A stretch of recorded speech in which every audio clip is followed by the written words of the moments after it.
Welcome to the Shortwave Radio channel, and we're going to tune around a little bit with the St. Gian ATS 909 X2 this afternoon. And tonight we'll actually have some medium wave testing with the internal ferrite against the CC Radio 2E. So we'll see different signals on medium wave against those two radios. So that's going to be fun to check out. And of course, any suggestions of what radio to test against what other radio is always welcome. So this is 20 hours and 22 minutes UTC, and we are January 10th, 2022. So here in Montreal, Quebec, Canada, I'm going to tune around with the St. Gian ATS 909 X2, 20 meter band, 14,000 to 14,350, and see what's in there. Of course, with comments, so you guys know what we're listening to. So the bottom part is often Morse code.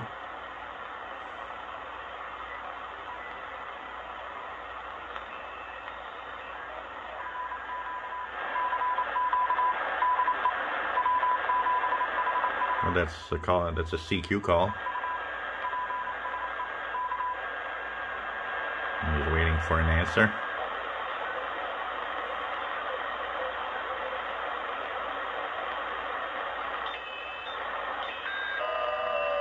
(14074) is the FT8 frequency.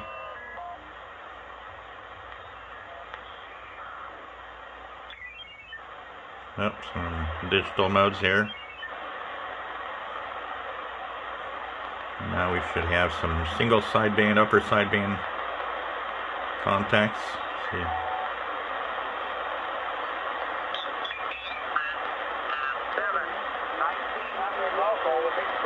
Tonight. So anxiously waiting for that. Let me get it over to the grand old man. He's got pre-tip static. He has pre-tip static, and he needs a force where if he had vertical, the force where vertical, he wouldn't have that problem. But it's okay. He keeps the frequency clear. W5JI, W5FT. Man, I tell you what, the rain was so hard.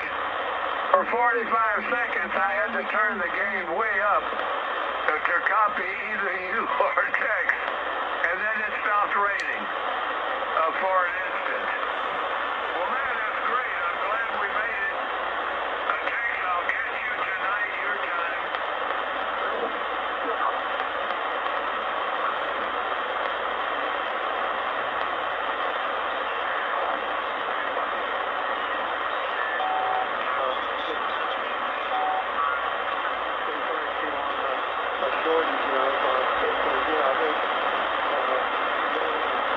It's interesting because here we have a signal on 14,250 and 15, and we hear a little something just above. That's where I find it sad that they did not put, some different bandwidths in single sideband on this radio, because in this case it'd be useful. You just put a narrower bandwidth to avoid the interference from that other signal.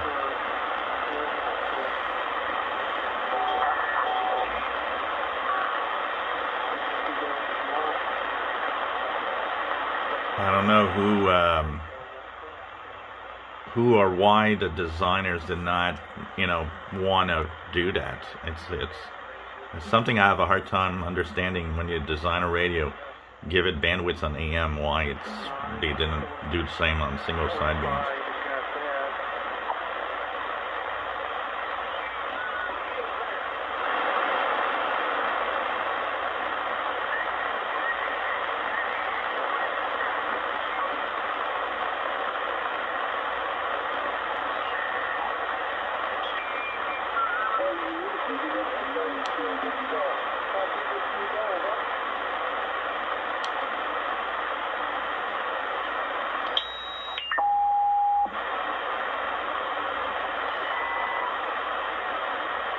That's 350. Let's go back down. We'll go back in reverse to 14,000. Remember, when you're listening to ham radio operators, it's intermittent. Don't just go through once. It's like utility signals. Don't just go through the band once and, well, there's nothing. Most communications are intermittent. So that means there are long pauses. There could be a case where there's a station but you don't hear the other station. That happens very often due to the propagation. So don't just scan once, scan multiple times. You often go through and pass where something's happening, but at the moment you're going through it, it's the moment where there's nothing in communications, that brief moment between two stations, for example, or simply a quiet time before the other transmission starts.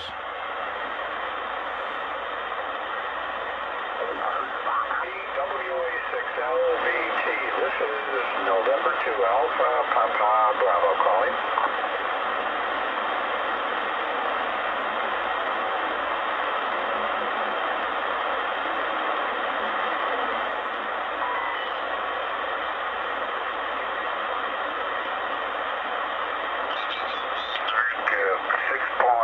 Something that I think they got 7.0 now, but it's got a gold-looking eagle on front of the box. It's the eagle. Don't get the one without the eagle on it. That's the way to go. It's a gold-looking eagle on the black box, so it's not very big, and it's not that expensive. You put all the money you got to take. I paid $325, $345, but just get that band, and you never go wrong. You won't miss to get all the local stuff.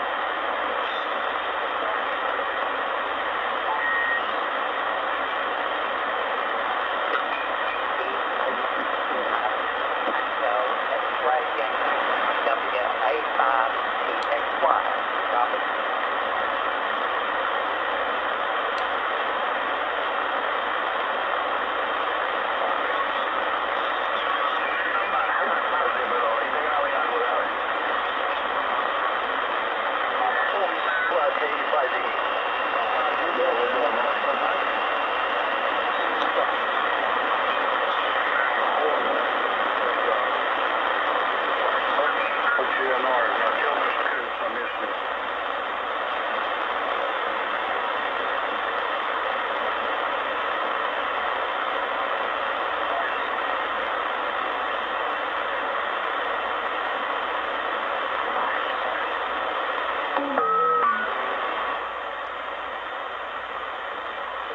Here we are at the bottom.